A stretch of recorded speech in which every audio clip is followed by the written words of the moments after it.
Hello, thank you for joining me. I recently downloaded a great white paper from Shola Kaye concerning empathy in the workplace.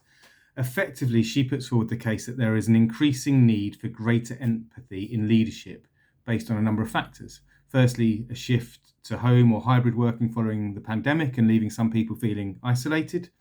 Secondly, the great resignation or the big quit, which has been well documented, where people are looking for improved work-life balance and a greater sense of belonging and fulfillment from their careers. And then thirdly, a greater exposure and awareness to both social justice movements and also, in my mind, neurodiversity, which has led to demand for greater equitable treatment and for any systematic unfairness to be addressed, quite rightly, obviously. Also, in his talk, Understanding Empathy, Simon Sinek states that if you want to be a great leader, start with empathy. If you want to be a great leader, change your perspective and play the game you're actually playing. But what do we mean by empathy in the workplace or empathetic leadership? Well, there's another fabulous video an animated video by RSA and Brené Brown on empathy. In it, Brené talks about the difference between sympathy and empathy, where for her, sympathy is, I feel bad for you, while empathy is, I feel with you. It's her view that sympathy can make us feel more alone, whereas empathy can make us feel more connected. There's a great line where she says, rarely, if ever, does an empathetic response start with at least.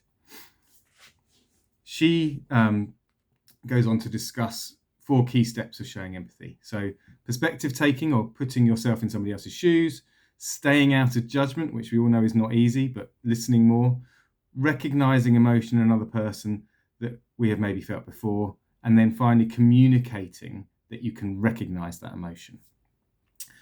Simon Sinek uses the example of someone cutting into your lane on a motorway, how we immediately react and get angry, how we may try and block them off, how we have been wronged and they have done wrong.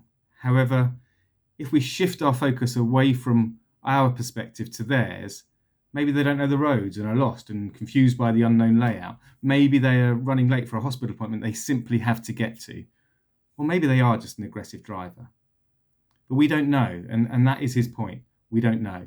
As he puts it, if we practice empathy, we will accept that we don't know and we'll let them in, and the consequences, the only real consequences, that will just arrive one short car length later. Empathy is seeing a person and relating to what they might be going through. It is powerful. One of the favourite sayings of a wonderful coach I had is simply, don't make them wrong. I might be moaning about pay negotiations with trade unions or ranting about how I can't understand how a group of people's negative reactions when clearly we had their best interest at heart. I can't believe they did this. Poor me. But she would say to me, whoever they are, don't make them wrong. We don't have to be right.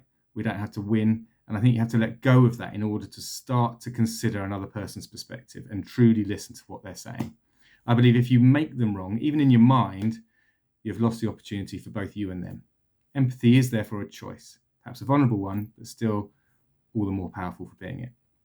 We love working with leaders on the shadow they create and helping them have a positive impact on their people.